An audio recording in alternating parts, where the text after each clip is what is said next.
Welcome to the Derek Loudermilk Show. This is episode 337 with Eileen Day McKusick.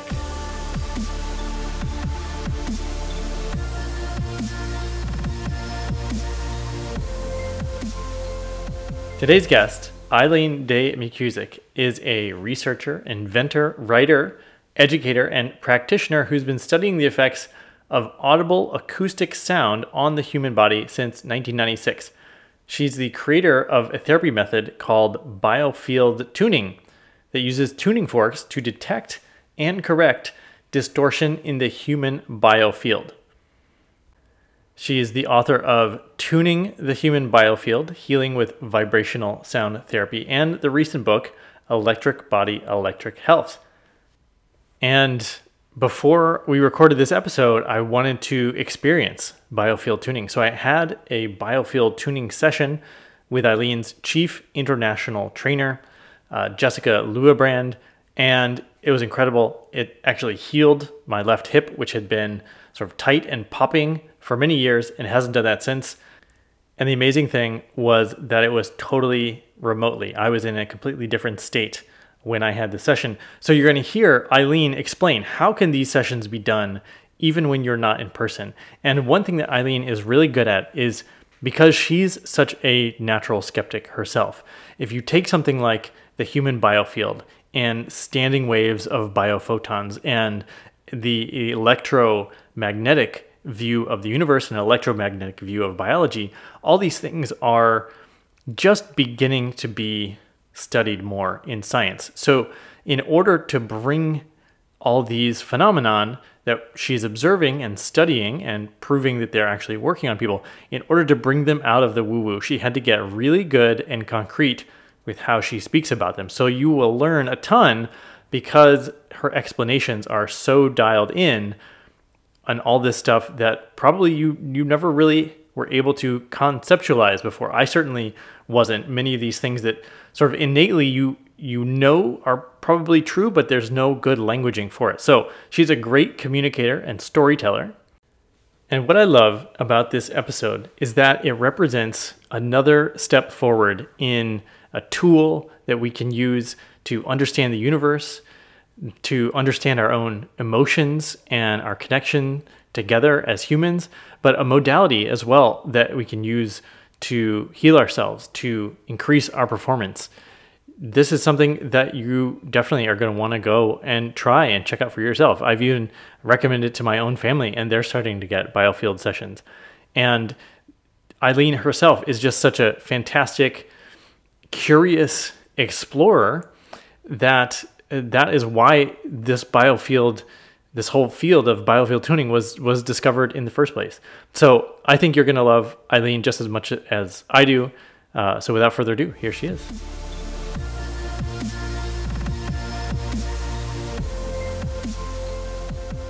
Eileen McKusick, welcome to the Derek Loudermilk Show. Hey, Derek. Thanks for having me. Hi, yeah. And let's start with what it is that you do. We're going to talk about your work, Biofield Tuning. We're going to talk about your new book, but we'd love to hear from you how you describe it to people. Well, I would say first and foremost, I'm a health and human potential researcher. I've been studying that field since I was 18 years old, back in 1987. I took a real interest in what does it mean to be human, and how can we reach our potential as humans. So that's the overarching kind of field of study is really health. And my research journey led me to sound in 1996. And I started reading books about the use of vibrational medicine, color, sound, music, and healing. And this was on the heels of sort of discovering that everything is vibration, that solid reality, this billiard ball reality that we've been conditioned to believe in, doesn't really exist, that solidness is an artifact of human perception, and that ultimately everything is just waves in space. And so if I'm just waves in space, then treating me with vibration seemed like a very logical and elegant thing to do. And I read as many books as I could find at the time. And then I found a set of tuning forks for healing in a catalog as soon as I finished my stack of books. So I ordered them. And at the time, I had a part-time massage therapy practice. So I had some clients that I felt comfortable enough with to experiment on and turn them into guinea pigs. And I started making really weird discoveries with the tuning forks, things that I really didn't expect at all. The set that I had was the C major scale. And I thought that if you activated a tuning fork in the note of C and you held it over someone, it was going to sound like a C, you know, it was just going to be an input. But what I discovered was that it was actually a conversation between the subtle sounds being produced by the tuning fork. You have your fundamental, but then technically tuning forks produce an infinite number of overtones and undertones. And so the body is constant. Everything in the body is in motion, and everything in motion makes waves. Waves propagate. And those propagating waves ended up, I discovered, have a conversation with the sounds produced by the tuning forks. And so the sound of the fork will change as you move it around the body and you hold it over different areas. And so, you know, I started discovering that. I started discovering that if someone was in pain, the fork would sound sharp over the area where they had pain. And if I just kept holding it there and introducing it to the body and giving the body that kind of that feedback, it's basically like, hey, body, you sound pretty sharp over here. And the body would go, whoa, I sound really sharp. And it would use that feedback loop to actually tune itself. And after just a little bit, it wouldn't sound sharp anymore. It would sound, you know, like it's supposed to. And then the person on the table would be like, wow, all my pain is gone. Like, how did that happen? And so I discovered kind of early on that our human bodies were acoustic electric instruments and were basically self-tuning. When exposed to a coherent input for the right amount of time in the right place, our body will bring itself into a greater degree of order and harmony. And so for the last 25 years now, I've been using the tuning forks to do just that, to help people to bring themselves back in tune. And it's a wonderfully simple and elegant way to induce coherence into all the systems of the body, mental, emotional, physical, spiritual. Yeah. Wow. And so that moment when you sort of first used a tuning fork and you had to be sort of paying attention, you had to be sort of listening. There's some amount of I don't know, were you looking for something, or how did you actually first realize that the tuning fork had different sort of sounds in different situations? Well, you know, just observation. I mean, it really comes down to creative. And so all I did was pay attention. You know, I think that's one of the things that I've noticed about myself is that I tend to listen more deeply and kind of pay attention a little more acutely than a lot of people. And what I did was I paid very close attention for a number of years. And I actually discovered that well, first of all, I discovered that our body has an electrical system in its entirety that we never talk about and that we never learn about. And then I discovered that not only is the body electric, but that our entire environment is as well. And so that was a revelation, you know, just coming to see and understand that anything that has an electric current running through it, like the human body does, has a magnetic field around it. And so that's what I ended up kind of became my area of research sort of accidentally, you know, sort of accidentally discovered this tonal landscape around the body and observed all these patterns in it. And that turned into what I call the biofield anatomy and my biofield anatomy hypothesis, that basically all of our memories are stored in our body's electrical system. And if you think about it, everything that we see, hear, touch, taste, feel, everything that we experience is translated into an electromagnetic signal in the body. Therefore, it makes sense that all our memories are stored in our body's electrical system. And we know that information can be stored and carried on standing waves. So the biofield anatomy hypothesis states that the body's electrical system is essentially toroidal in structure, and that our memories are stored in standing waves in the field around our body. And I have mapped this field. And I've discovered that specific memories reside in very specific places. So just like they've mapped the brain and figured out that different parts of the brain do different things, I've mapped the field and discovered a very specific anatomy and physiology. So if you had a traumatic experience at age 3 related to your father, I would know exactly where to find that in your field. I could stick a fork in it and I can listen to the vibrational information and tell you about your father, his personality, the interaction, how it affected you going forward. It's all stored in this vibrational patterning in a very specific language that I've decoded. Every emotion produces a very specific frequency signature and resides in a very specific area within the biofield storage system. And that's something that I had never encountered before. And sort of seeing that you have a map. You could even, I think on your website, you can buy sort of like a wall map, like you can buy a map of the earth. And it shows, like here, and it's, certain inches or feet out from the body. And my understanding is, the farther you get out towards the edge of sort of someone's field, that's the younger age that they would have experienced something. And it cut out again. When you started talking about the map, did you just want to go back to that and start again? Yeah. I hope this doesn't happen. If it does, I'm not sure. I'm not sure why my internet is unstable. Okay, we'll take it from. So that was the idea of memories stored external to the body was something totally new for me, and that you have a map that you can even buy a map and put it on your wall, and you can place those different things. It pretty much blew my mind to see that. And it's almost like, so your memories are not in your brain in some sense. They're in a standing field. What is a standing wave of what? What is it we're talking about? Well, we're talking about electromagnetic information. We're talking about phonons and photons, basically sound and light.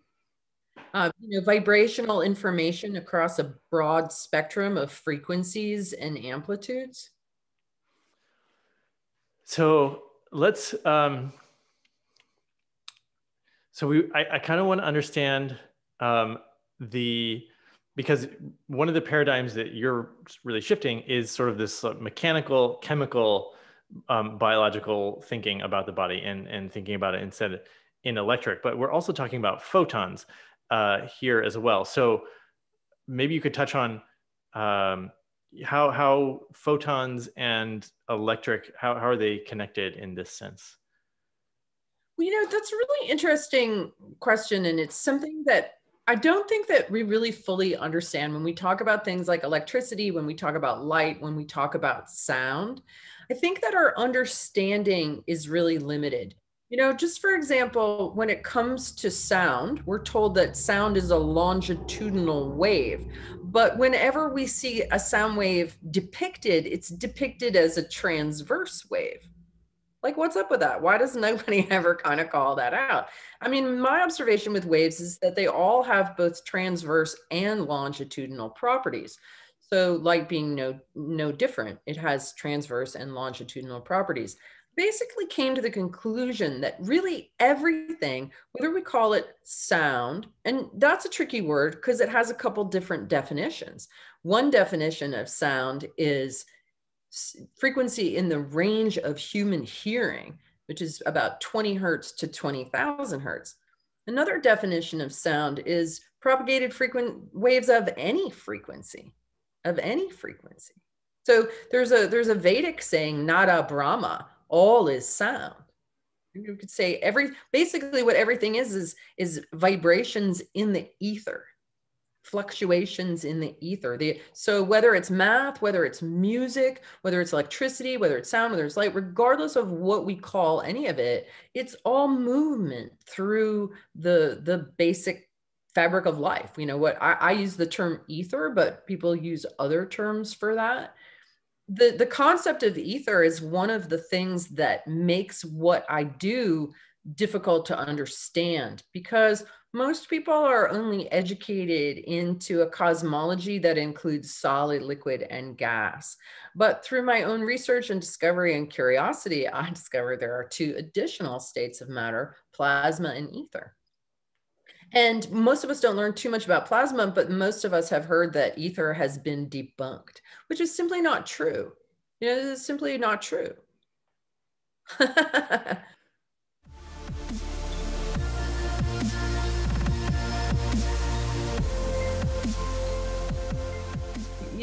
Nobody ever wants to talk to me about business because there's all kinds of other things that we can talk about. But I actually have quite a lot to say, around building an organization and how everything that works for you being a one-man band, works against you when you have an organization, and you have to completely delete your old personality and recreate a new one that works, in teams, and how we've gotten rid of the pyramid structure altogether, and we're looking at things more from a level playing field, team-based positions, not promotions.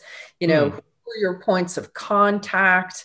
I want to create a living 3D honeycomb project-based business structure instead of this stupid frozen pyramid. When I got stuck up in the top of the pyramid, people felt like they couldn't reach out to me. I was like, this sucks. I'm a people person, and now I've got only 2 people that report to me. No. I drew a wheel. I'm like, these 12 people are all people that I'm in contact with. We're putting this all on the level ground and working that way. Which is much better. Corporate hierarchy structure is dead. When I was chatting with your friend Jessica Luibrand, she gave me a session before we did this interview, and she said she thought of you as a really creative experimenter. And you were talking about your ability to sort of pay close attention, which is why you were able to sort of make these discoveries. And hearing you just say a honeycomb business structure, that's very outside the box thinking as well. So it sounds like you have these different identities, but in each one you're sort of bringing outside the box thinking to some degree.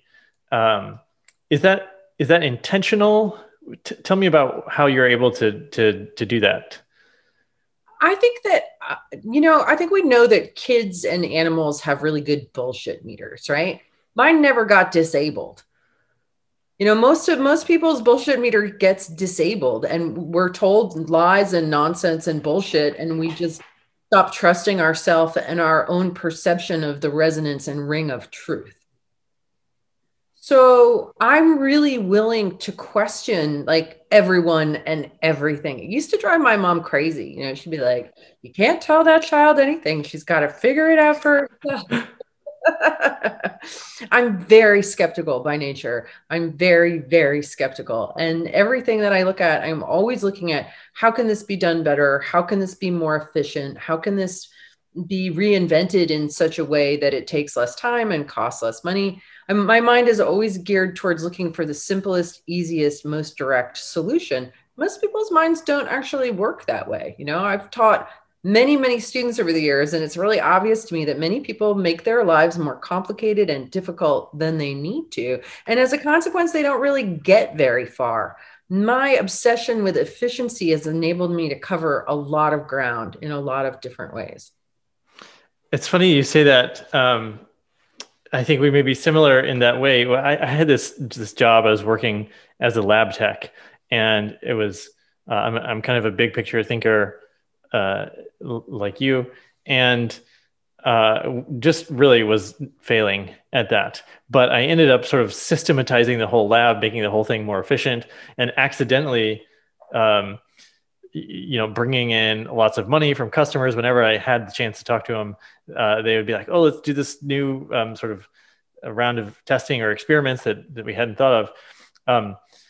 But when I was in that sort of constraints of you just have to be productive, you just have to sort of follow these rules, it was very stifling. So it sounds like you and I are maybe big picture thinkers in that sense. Definitely. One of the one of my hats, I call myself a cosmological storyteller, because I'm one of those people who's always stepping back and widening the lens and widening the lens and widening the lens. And that turns you into a cosmologist, where you're taking in, the super big picture. And cosmology spans all of the disciplines. So, there's just a tendency on my part, because I love information and I absorb and process information very quickly. So ever since I was a kid, and just like constantly sucking up information and synthesizing that, and you probably discovered reading Electric Body, Electric Health, that it's the synthesis of a lot of information across a number of different disciplines. And so, it just gives me the opportunity to just look at things in a different way from most people, partly because I have absorbed so much information from so many different sources, that I'm bringing a fresh perspective to everything that I look at. And is it working? Is it effective? Is it not effective? How can things be more effective? Yeah, and what I'm hearing you say is that because you're sort of broadly educated, broadly informed, you're able to see where the cutting edge is. You're able to see sort of where here's the limits of what we know, and here's what we might do to sort of push that. Yeah, I love the edge. I imagine that you deal with skeptics often, and it's interesting to hear you say that you are a skeptical person. So it seems like a skeptical person is a great person to sort of address the doubts of skeptics. How do you? What type of skepticism do you most encounter when you're sort of talking to people about your work for the first time? Well, it's really interesting, Derek. I don't think I've encountered skepticism for a long time now, quite frankly. I think that I've gotten so good at this point of making it so down to earth and so real. And, because in the beginning, it was really mortifying. And I was telling people that I was using tuning forks for healing in their energy field, and they'd be like, okay, like it was embarrassing, and people were unkind and skeptical and rude even, which made me really determined to figure it out, because I knew that whatever was happening, it was producing the kinds of outcomes that people are looking for. It was getting people out of pain, out of depression, out of anxiety, stopping them from feeling stuck, improving their digestion. It was, I didn't even know what I was doing, and I was healing people with sound. And I knew that there's a lot of suffering in the world. There's a lot of people looking for solutions. There's a lot of promises out there that don't, deliver necessarily. And that this, in this very non-invasive, very elegant way, was helping people. And so I felt kind of like a moral obligation to bring it out into the world.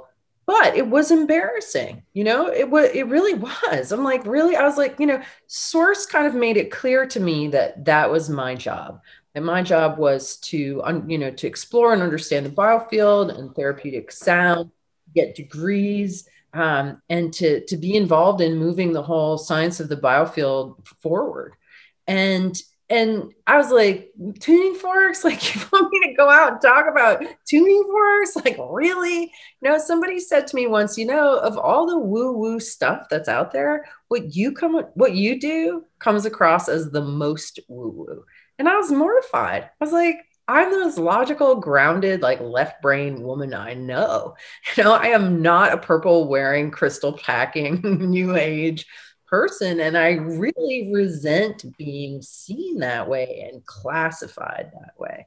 So I worked very, very hard to educate myself to understand the science, to really get what was going on, and to be able to describe to people in ways that they resonate with and that they understand. Basically what most people, just about everybody, says when they encounter my work is really simple. They say, this makes sense. Just does. It just makes sense. And it makes sense in so much, so many levels. And I think as time has evolved, the climate of 2021 is really different than the climate of 1996. Sure. very, very different mindset now. You know, 96 people were like, sound healing? I've never heard of that. Now pretty much everybody's heard of, you know, bowl baths and things like that. Like people have heard of sound healing now, but in 96, nobody really had. So, you know, so just the collective is more primed for this kind of information. Mm-hmm. But there's other things I talk about, like music. You know, almost everybody I know has a musical playlist and selectively uses music to suit or shift their mood. And we all know that sound has the power to move us emotionally. And we're all healers in our own right, you know? So we have a piano, an old piano. We bought this house a year ago, and our neighbors gave us a piano, and it's so huge. But it was made in 1904, and it has a tuning of 440 instead of 444 or whatever the like current concert tuning is, and so it sounds different. It's like or 442, whatever this sort of 432 tuned to 432. Current concert pitch is A440. Previous to the 50s, everything was in 432. Right. So that sort of was interesting to me, that we happened to get this sort of piano that, as I've heard, 432 is supposed to be like a frequency that's really good for people as well. On YouTube, there's like, it says like 432 healing hertz playlist or something. What is the difference between these different frequencies? Well, first of all, I'm not a musician. Okay. I'm a sound therapist, and I do not use 432 hertz as a frequency. Okay. So I'm not an authority on this subject. I can speak to it as a sound researcher. And actually, for the very first time, I did have the experience of playing and singing to 432 versus 440 just a few weeks ago. So I have finally I can speak from personal experience that when we'd previously done this music in 440, when we were done, we felt kind of energized, but sort of jacked up. And when we did the same exercise in 432, we felt more calm and settled. Okay. So the example that I give regarding 432 and 440, there's a big conversation we can have here about the naturalness of the number 432 and how it shows up, you know, numerologically and cosmologically all over the place. And right, that's not my wheelhouse. I've certainly read about it, but I can't speak very eloquently about all of the wonders of 432 mathematically. But if you go to YouTube and you look at a cymatic image of 440 hertz versus a cymatic image of 432 hertz, you'll see the difference. 440 looks kind of like, and 432 just looks a lot more chill and coherent. interesting. Yeah. And that was my experience with the music. Like remember, we're mostly water, and sound waves absolutely inform us. John Stuart Reid made a device called a cymoscope that visualizes sound waves in a dish of water and films them. And it really gives you this idea of like, wow, I'm mostly water. And when I'm subjecting myself to waves, it's creating this pattern of information in me. So 440 in water is kind of fuzzy, and 432 is much more coherent and clear. So it's going to inform you into a greater state of clarity and coherence. You know, there's a lot of stories about why 440 was chosen. You know, some of them being kind of conspiracy theory oriented, but a lot of people are starting to reorient back to 432. Interesting. Yeah, thanks for commenting on that. And you know, I know you started with a C fork, and now you've sort of created your own forks, and you're using one was really cool, the Fibonacci pair that I saw on your website, and you've got another fork, the sonic slider, and it sounds like so you're using different hertz frequency forks. How did you arrive at the ones you're using today? Well, the sonic slider is kind of a unique fork. I had wanted to create something for facial relaxation and rejuvenation.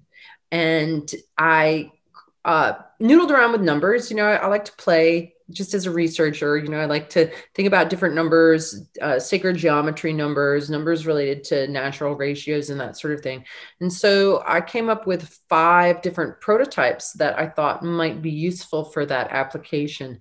And when I got them and I went through them all, I knew the moment that I activated the 93.96 hertz fork that it was exactly the vibe that I was looking for.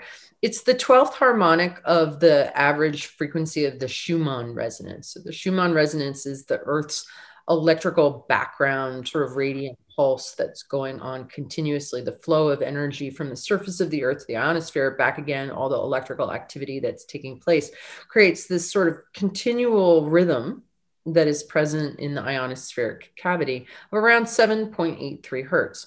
So 7.83 times 12 is 93.96 hertz. And that particular frequency, because you can't make a tuning fork that's 7.83 hertz. It would be like 5 feet long. But you can embed that familiar frequency within the harmonics, the mathematics of the multiples of it. And so the sonic slider, when you use it, it induces that information of the Earth's natural electric rhythm into our bodies, and that's your brain in a sort of low alpha state of just present aware connection, with life itself. All of life is electrical. The Earth is electrical. Our environment is electrical. Our bodies are electrical, and everything is in rhythm in the universe. And, humans have gotten really out of tune and really out of rhythm.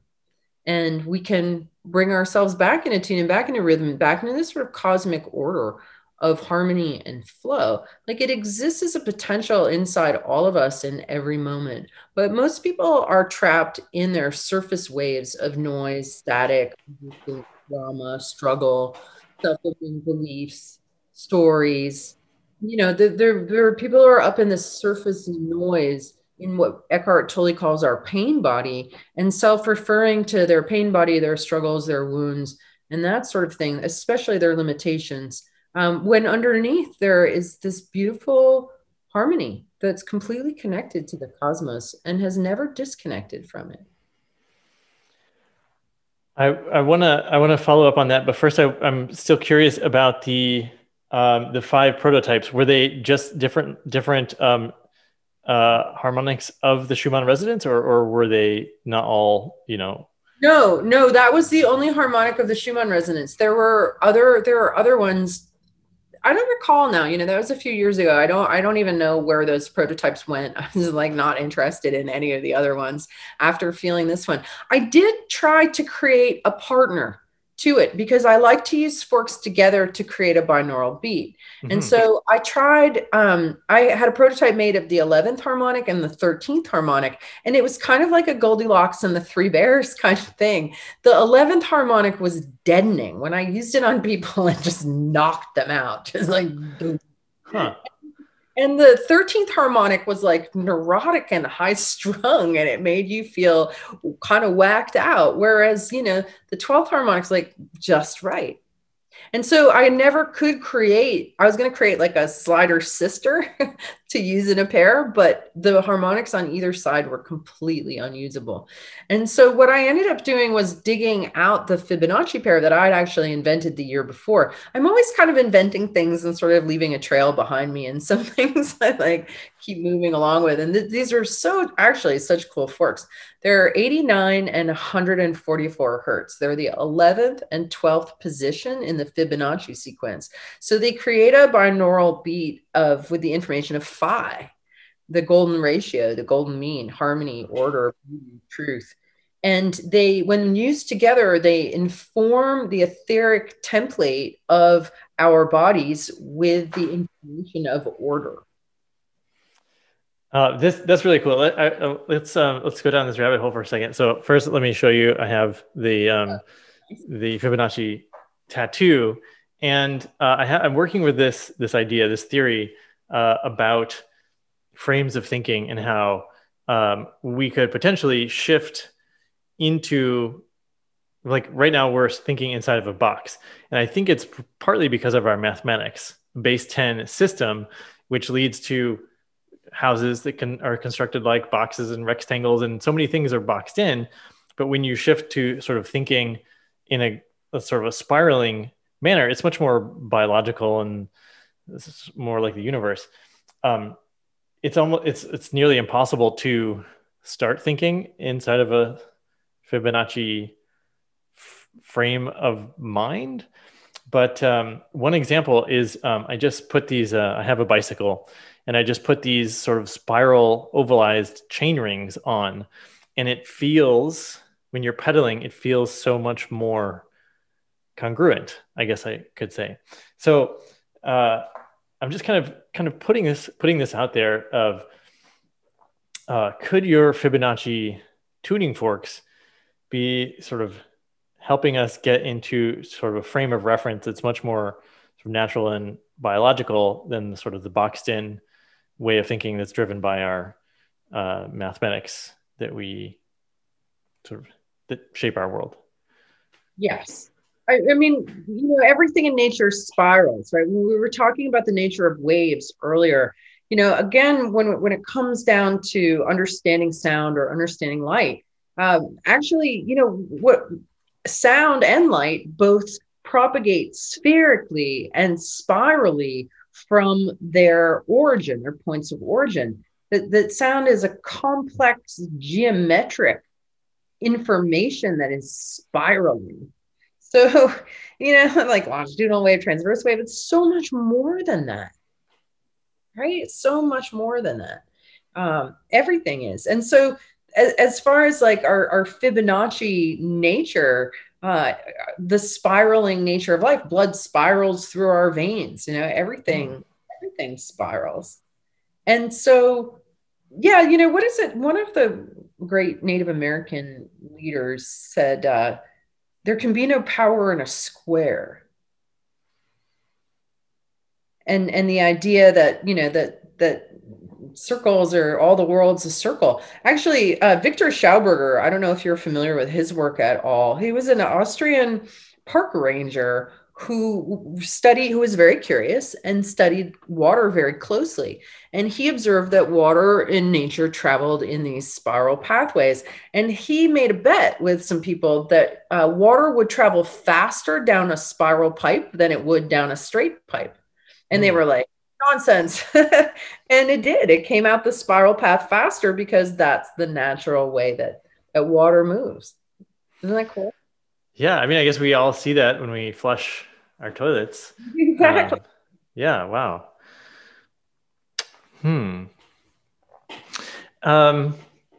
Gosh, there's so many cool things. One thing I can't remember exactly. We put a bookmark in something that I was going to follow up on, but can't remember that right now. So, are there limits to what biofield tuning can address? Sure. Well, I think that we haven't necessarily had the opportunity to really clarify for your listeners exactly what biofield tuning is, right? Okay, perfect. Yeah, We've talked about the biofield and we've talked about, making discoveries with sound, that the body's a tuning instrument. But basically what a biofield tuning session entails is having your electrical system groomed with a tuning fork, basically.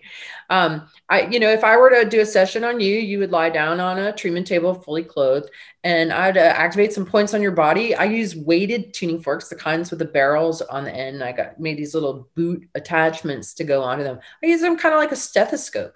I will activate them, put them on your body. We're sending sound into your body, but I have such a deep understanding of the vibrational language of the body that I can read many, many things just by sounding into your tissues and feeling the information that comes back. It's not so different than Chinese pulse diagnosis, both with the work on the body and in listening to the field. We're just listening to the different systems and flows and things that are going on.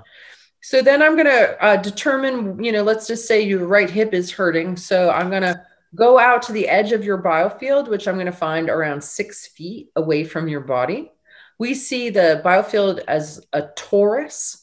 that has, which is basically a bubble with a central channel, a channel down the middle, and a boundary. So I think oftentimes when people think of auras or energy fields, they think of something that's sort of diffused and sort of diffuses out. The biofield isn't like that. It actually has a boundary like a bubble.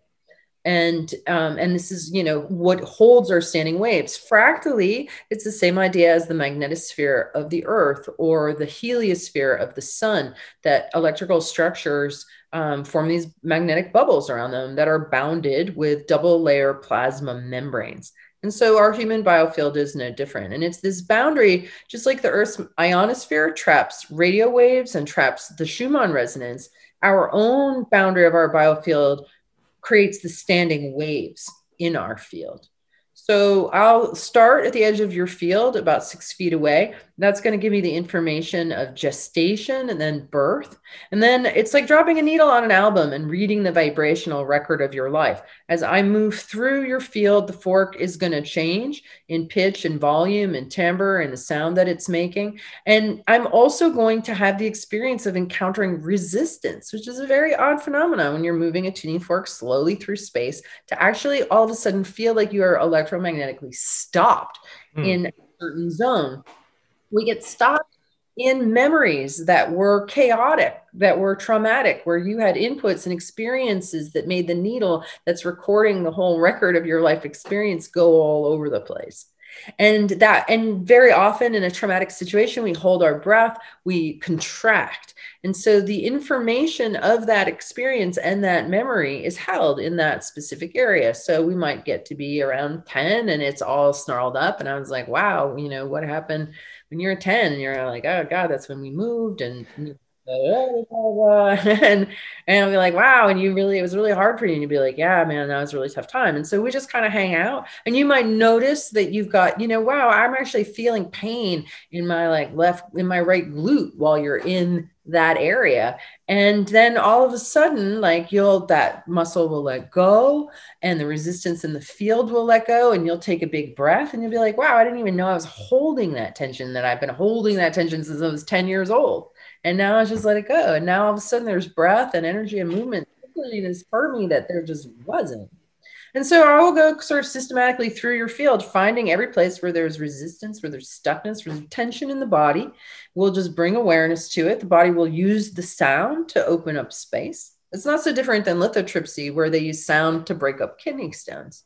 You have a kidney stone, you have a wavefront comes in and hits that kidney stone, and it breaks it into smaller pieces. It opens up space between the molecules, which allows you to pass the kidney stone. Same principle. The sound is opening up space in the magnetic field, opening up space in the physical body, which then allows flow to take place, right? Health is a state of flow.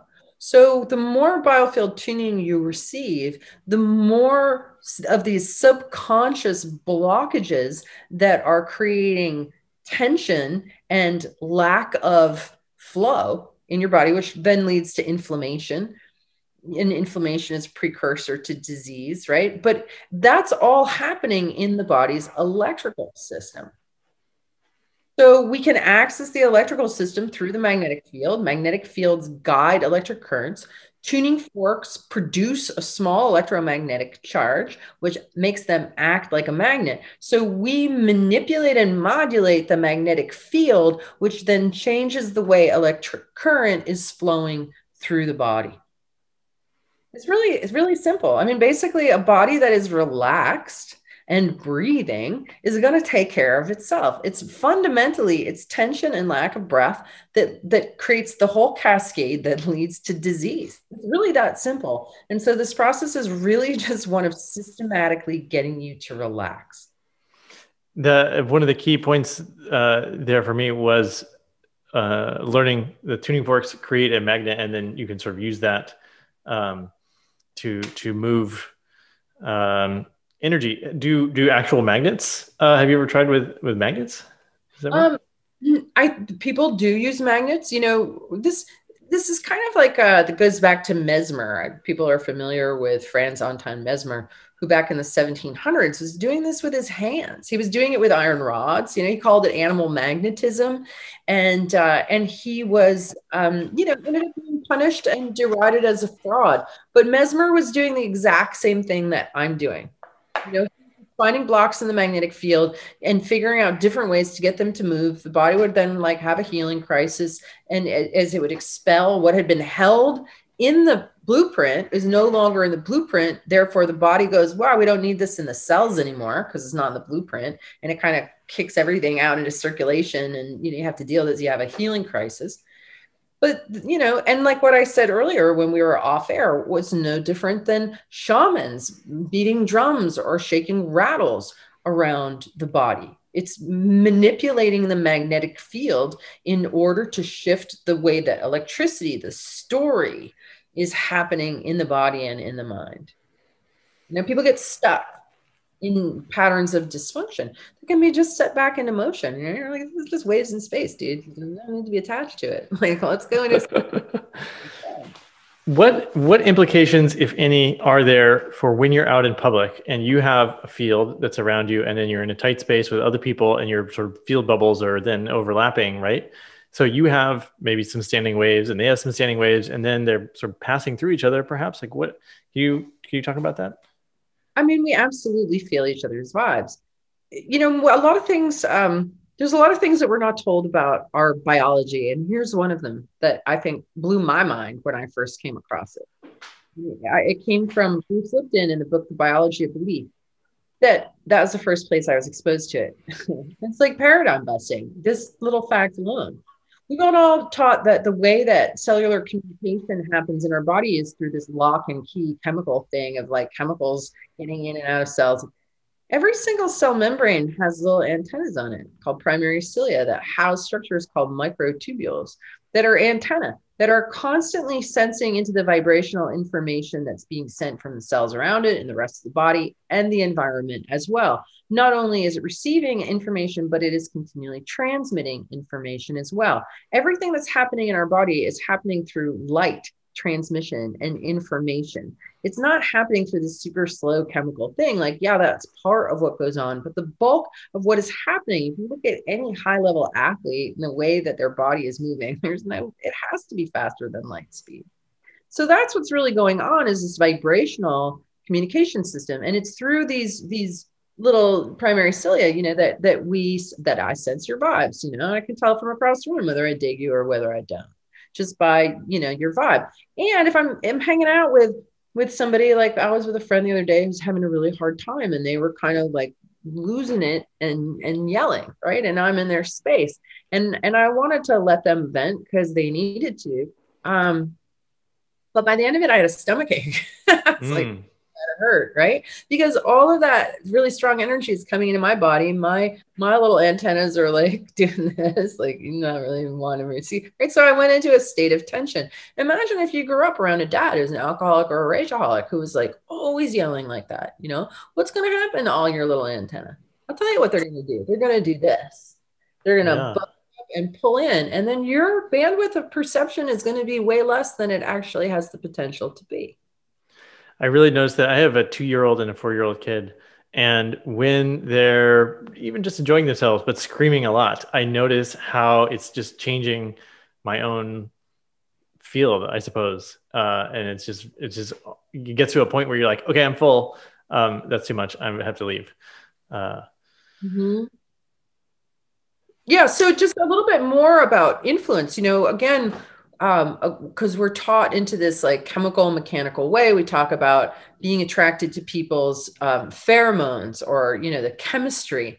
But what's really going on a more fundamental level is electromagnetism. We are electromagnetically attracted to or repelled by people. You can tell again from across the room before the pheromones even hit your nose, whether you're experiencing in a sense of attraction or repulsion to somebody. And that's all happening through electromagnetic field interactions. It's how we sense each other's vibe, how we can know within just a few just a few minutes of meeting, whether we are resonant or not, because we are sensing into each other's vibes through magnetic field interactions. Yeah, the statistic I remember is something like 97% of the time our people stick with their first impressions of someone. So it's interesting to think that we're perceiving it not just on like looking at somebody, but through their field. And So let's transition into these sessions can be done remotely. Yeah. You don't have to be in the room or have them on the table in front of you. Can you talk about why that works? Well, I had an interesting experience a couple of weeks ago. I have two boys who are 20 and 23, and they put on some music. They were looking for a particular song, but what they ended up with, what ended up coming through the speakers, was an audience recording of a Grateful Dead show from the 70s. And the soundtrack, like the sound quality was really poor, but I immediately felt my body and my field respond to the spirit of the music. Like I immediately got caught up in the vibe of the show, and my body just started like being like, yeah, right. I could feel the groove. So even though that show was recorded in the 70s and I wasn't there and the sound quality wasn't even that great, my spirit was still moved by that sound. Okay. So Okay. I do these, a lot of what I do, what's available at my website is recordings of something like I did a Biofield tuning session 3 years ago. You weren't there when it happened. How the heck is it going to move you? Well, sound moves us. And when sound has intention behind it, it moves us even more. So that's one thing, it's just the fact that we're moved by sound, and we know that. Okay. But you and I could do a distance session without you even hearing it, and it could still be effective. Yeah. So what's going on there, right? How the heck does that work? I mean, I just want you to know that people ask me for years. They're like, "Can you do this at a distance?" And I was like, "No." Like, no. What a stupid question. I can't even believe you're asking me that. I was very arrogant about it, about the no. So somebody actually convinced me to try one, and then I did it. And so, that same pattern of information that I can find around your body, I can tell you your whole life story. I mean, I can, there's no secrets when it comes to me poking around in your field. I read everything. Like, you can't hide anything. It's all right there. It's a little intimidating. I mean, I'm kind. And when it comes right down to it, like, do you really want to heal? Like, confession is good for the soul. Some of the most profound healings that I've worked with are people who've said to me, "I've never told anyone this before." I'm like, well, your body is telling it to me right now. And the reason why you've had this excruciating pain in your pelvis for 30 years is because your uncle raped you when you were 10 and you never told anybody. Now you've been carrying around that pain and that shame and that suffering. And you know what? Your body is really clear to me what is going on here. And simply by allowing those shameful things to be witnessed non-judgmentally and with somebody who with an open, caring countenance to just witness you refeeling that again and releasing it is one of the most healing things that can happen to people. Confession is good for the soul. Your soul is your electric body. It is your electrical system. We have a soul, and it is electric. And I'm so over like the standard model telling us we have no soul, telling us there's no such thing as a field, telling us like turning the energy and energy medicine into pseudoscience when it's just electricity. The energy and energy medicine is electricity. I don't understand why. Like, more people haven't been like, why are you calling this pseudoscience? This is a perfectly logical explanation in understanding how electricity works. My hands are magnetic. When I'm putting my hands on you, electricity flows from an area of greater concentration to lesser concentration. If you're depleted and I'm great and I put my hands on you, you're going to feel better. And that's just electric phenomenon. That is not pseudoscience, right? So we've been living for decades with this demonization of energy medicine and things like vibrational medicine. And we're told it's hippie nonsense and all that. And it's just pure, clean science. That's all it is. And I also want to just sort of call out that one of the hallmarks of science is being able to sort of change your mind with new evidence. And so you basically had this view, can't do it remotely. And then finally you said, okay, we'll try it. Right. Experimental evidence says, okay, it does seem to work. Now you have to explain why it's working. So why is it working? Okay, well, so this brings us back to ether. And and this idea of a unifying field that all life arises from. And part of the part of the game here in this plane right now is that most people are operating under the illusion of separation, and the idea that I am separate from you, and I am separate from nature, and nature is separate from God, and I am separate from God, and we're all, everything is separate in this billiard ball, particle based, clockwork landscape that is winding down due to the forces of entropy. Right. And that worldview is told technically that the Michelson-Morley experiment in 18 blah blah blah proved that there's no ether. That's just all a whole construct and a story. Like even Einstein himself. And then the other part of the story is that the ether, if ether exists, then that conflicts with relativity theory, and that most people believe that relativity theory took the place of ether, and that space became an empty vacuum. We're told that light waves don't need a medium to travel through, that they can travel through nothingness, which is the most absurd statement imaginable. And yet people buy stuff like that hook, line, and sinker. Like, what do you mean waves travel through nothing? That's complete and utter nonsense. Like, everything is movement through the luminiferous ocean of clear light that holds the potential for everything that ever is, was, or will ever be. These waves arise and come into being in the ether and then go back down back into the pool of infinite potential. There's the explicit reality of everything that we see, and there's the implicate reality that's all within the fabric of the ether. The ether is all one thing.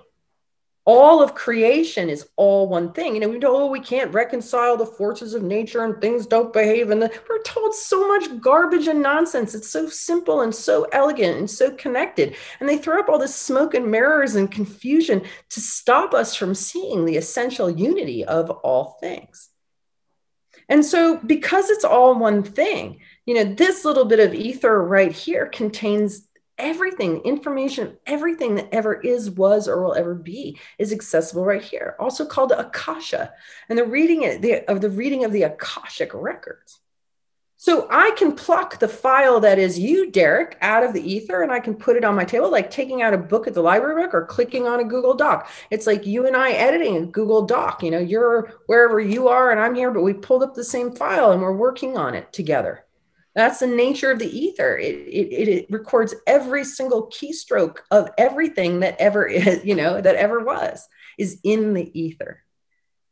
And so through the medium, through resonance in the ether, I can read and modulate the file that is you, and you can feel it and you can experience it. Now, that's a hard stretch for a lot of people because it involves like a whole state of matter that I was told doesn't even exist. Right. So when people say, how does it work? I'm like, well, this is not the easiest question to answer because it requires you changing your cosmological story. Yeah. And so is it simply our intention that it's sort of the double click is allowing that access? Yeah, exactly. Like, and I don't even need to know, I don't need a picture of you. I don't need anything. I just, like, this is, and I make it really simple. I'm just like, this is Derek on the table. I don't need anything. It would be helpful to know your age, because that way when I go through and I hit places that are funky, I can be like, okay, this is this age, this is this age. Sometimes I can get a really clear, I've learned how to differentiate, like, oh, that sounds like a car accident, that sounds like a heartbreak. And there's definitely every kind of memory produces a kind of particular tone. And we put words on everything, but really everything is simply a vibrational electrical experience. And the difference between the car accident and the heartbreak, you learned just through your experimentation, but now you can teach it to people, right? Yes. There's certain sounds that are really teachable. There's really basic, and it's kind of like music. Like if you and I are listening to a sad song, I don't need to look over at you and say, hey, Derek, this is a sad song. You're gonna be like, duh. sad song. Okay. So it's kind of like that way with music seeks to give expression to this fundamental vibrational language. And so in the tuning forks, like when I hit a pocket of sadness, it sounds sad. And there's all different iterations of sadness. There's many different kinds of sadness. There's melancholy, there's loneliness, there's the sting of betrayal, there's keening or wailing, there's deep, intense grief, there's basic garden variety sadness. I mean, there's so many different subtle nuances in the way that these frequencies express, right? And I'm a writer too. I love words. And so for me, it's been really fun to be like, oh, that sounds like, melancholy. And really be able to tease out what these different expressions are. But sadness, this is a basic one, like you would know. Depression has an undertone. It makes me think of Eeyore. My kids used to have this little keyboard with different characters from Winnie the Pooh, and the Eeyore one went gray. That's how depression sounds. It's got this kind of undertone, and it lives in a very specific area off the left shoulder. Alarm, like if you were suddenly in a car accident or you're T-boned, or you just suddenly realize that your partner has been having an affair. There's a kind of like kind of sharp, high, kind of upgoing quality in the sound. Wow. Called alarm. That's pretty easy to identify. And so we're not talking about any positive emotions here. Is that because they just don't get stuck, or there's no more waves of them? Yeah, I mean, there's certainly, joy, anything like joy, or they all sound balanced. They all sound coherent. What we're looking for is the noise in the signal. And once you resolve the noise out of the signal, like fear, for example, has a pulsing quality to it. If you think of the Jaws soundtrack, it's got like the kind of quality. So if somebody's afraid, that's happening. That's pretty easy to identify. But these uncomfortable feelings resolve into a more relaxed, coherent expression. Fear resolves down into harmony. Anger resolves down into kind of acceptance. Frustration also resolves into acceptance. So all of the uncomfortable emotions, when the body hears and feels them, it wants to resolve. The body is designed to run at like optimum efficiency. Our factory settings are everything in harmony, and every system in rhythm and in tune with every other system. So that's how we're designed to run. Most people are running with this area flat, this area sharp, the rhythm of this organ's too fast, the rhythm of that organ's too slow. Like most people are just really out of tune and off rhythm, kind of all over the place, in a large part due to the inputs of their environment. Most people have grown up in pretty dissonant environments. I ask people, like, how many of your parents modeled effective emotional management? Mm-hmm. I don't know that anybody's ever raised their hand. Yeah. Let me read this quote, I think from your book, that applies to what we're talking about. Disease is the last resort of suppressed emotion to have attention. Something I wrote down when I was reading that book. Yeah. I mean, it's really interesting. I think what I found, and I was surprised to find this, it's something that we really talk about in our culture, but at the root of like every dysfunction and every disease that I've worked with is some kind of emotional mismanagement, some kind of emotional imbalance. Now, most of us are raised in this sort of abstinence only expectation of emotional expression in our homes. Right? It's like, stop your nonsense. And that's kind of what you get, in school and at home. Many of us are just told to suppress our emotions. And so we've created an entire culture that's built on emotional suppression. Just feel the pain, just everything's fine, when meanwhile we're full of rage or full of grief or full of self-loathing or guilt or shame. Many people can't forgive themselves. It's a really big thing, that I see. People just have very unkind inner critics, and they're always beating themselves up, allowing a dialogue to go on in their head that they would never allow somebody outside their head to follow them around saying those things. So there's a lot of ways that we can become really energetically imbalanced inside because we've never been taught how to be any different. We've never been shown. How, let's just say your average person, we have these things, these unprocessed emotions we're carrying with us in our field. How many sessions, or can you do it in a session to sort of like bring all of them back into coherence? Like how much would it take? Well, Derek, I've probably had about 600 sessions at this point. Okay. Like, that's a lot, right? I received a lot from students. I've done a lot of these group sessions because what happened was my personal one-on-one practice got so busy that I was booking like 4 or 5 months out. And it was crazy like that. You can't be a wellness provider and be killing yourself in the process. And that's what was happening. It seemed like 25 people a week and then going home and taking care of my kids. And it's just like not in very good shape and needed to do something different. And my friend Marcy Shamoff that I was talking to you earlier about, she suggested to me that I try working in groups, and just like doing distance was a stretch. This idea of like doing groups was a stretch too, like group tuning for healing at a distance. Like what sounds weirder than that? I can't think of anything. But I did a handful of free ones in the beginning, and people absolutely gave me feedback. They were like, it felt like you were talking to just me. I felt energy moving in my body.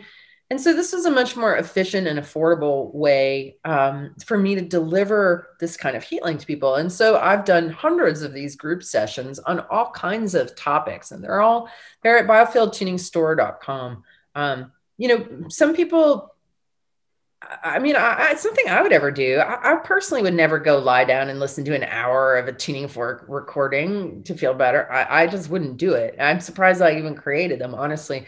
But people have and do and love them and swear by them and say that they're really effective. They're really helpful. They're educational. They're a combination of coaching, of education. Remember, I've been in this field for 35 years. I've been inside the souls and hearts and minds of thousands and thousands of people. Like I have such an observation of the human mind, like a perspective on the human mind that I think most people don't have. And it's afforded me a lot of wisdom, quite frankly, seeing like, wow, this person does that. I was like, oh, I do that too. That doesn't really make much sense. That's not very balanced. And so I've been able to really learn and understand a lot. So, wait, what was your question? It was about the distance sessions working. Right? I was kind of just curious, like how many sessions a person would want to have to resolve their full. Right. Okay. So, and I said I've done like 600, right? And I'm still here on planet Earth, like I haven't ascended or anything like that. But what happens? The sessions are cumulative. So each one you receive builds on the one before it. And what I have observed is that both I and people that I work with, we become lighter and lighter and lighter, mentally, emotionally, physically, more free, less, I don't have any pain. I don't have any health issues at all. I'm 52. I backed out and I had a really stressful life. I was in debt and poverty for a long time. I had a lot of low-level health issues that were kind of chronic pain, chronic low-level infections. Like I was not in good shape at all. And since receiving, it really literally all started to change when I started to train my first students in 2010. And so the better shape your body's electrical system is, the more you get the noise and resistance out of your electrical system, the more optimization you're going to experience in your physiology. That's all there is to it. So how many, it depends on how old you are. It depends on how much damage has been done in your system. everybody's different and everybody responds differently. You know, I love working with like 17, 18, 19-year-olds. All they need is a few sessions and they get like sharp as a tack, clear as a bell, totally reconnected to the truth of who they are. You know, very powerful. If I work with somebody who's in their 80s, we're gonna need a bunch of sessions to really feel like they're really getting somewhere, because patterns are wired very deeply the older we get. I'm thinking of one woman comes to mind who had depression, and it completely cleared after just 3 sessions. You know, other people who've had anxiety disorders, we just did a study, actually did a grant funded study that is getting written up this week. Actually, the final write submitted for peer review. We had 15 volunteers, each receive 1 biofield tuning distance session a week over the course of 3 weeks. They all started with clinical levels of anxiety, and they all ended without clinical levels of anxiety. Wow. Across the board markers of a dramatic state shift. Now, this is something I've been observing for decades, and know that it's especially helpful for anxiety. But now we have the scientific data to back that up that will be submitted to peer review. And that's just a feasibility study for a larger study we're going to do this year with 60 participants. So, you know, I have a nonprofit institute, and we're all about doing the science and going down the channels in all the right ways to advance the science of the biofield. And to speak again about skeptics, I have another website called electrichealth.com, where I compiled dozens of journal articles of published studies on the biofield. This is a legitimate field of science. And also dozens of articles from mainstream publications about the electric nature of life. So there's so much information there that there's no way you can argue with any of it. It's very clear that this is all so. And it's all compiled in one place. So if anybody wants to go check that out, they can. Yeah, there's quite a lot there. My father's actually, he's going to be having a biofield tuning session, and he's falls on the sort of skeptical side. He's also a scientist, and so I just want to appreciate and acknowledge that you're you're experimenting at the edge, but then you're having peer-reviewed papers is still the standard, and yeah, I appreciate that you're doing that to make it accessible to folks in that way. Are there studies that you haven't done yet that you want to really write a paper on, or what experiments would you do? There is another study that we're going to be going underway with through IONS, the Institute of Noetic Sciences. We're going to partner with them to do to see if the sonic slider tuning fork increases bone density.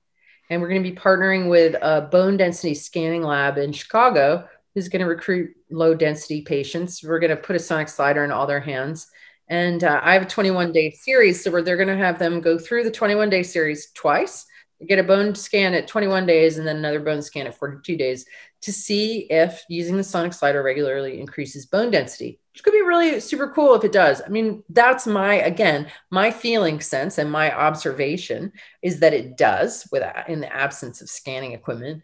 But, there's a lot of older people who are at home who hanging out, could be using the sonic slider and could be helping reduce their risk for falls and, just helping them to feel better. The sonic slider has a variety of benefits that it can convey to people.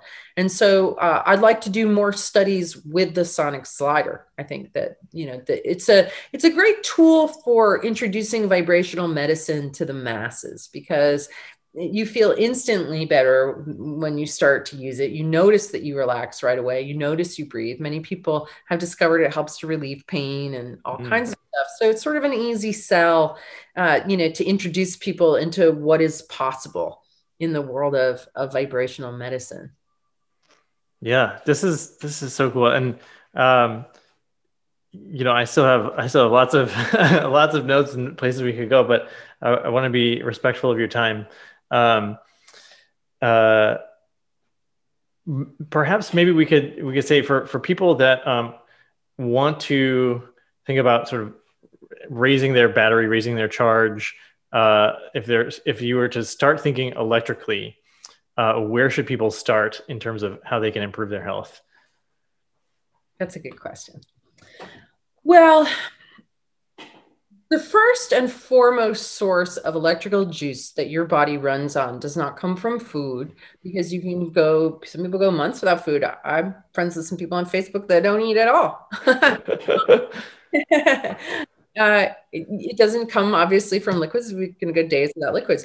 You can only go a few minutes without breath.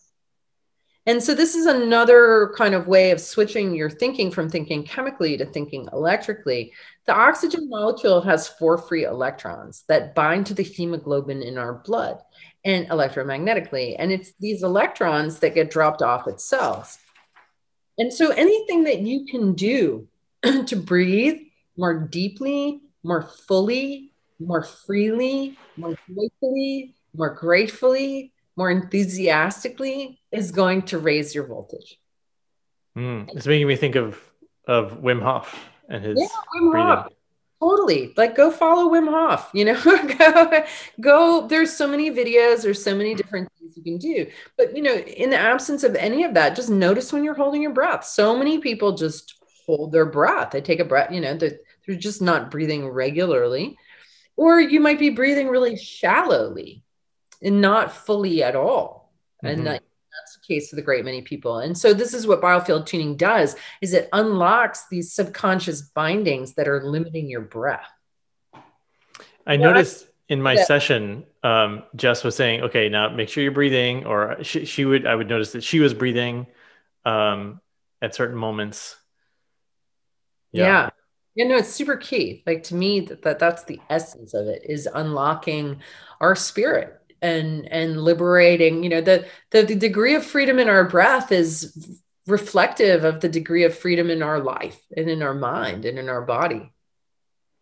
So first, and it's free, you know, so free. The next thing you can do is hum, tone, chant, sing.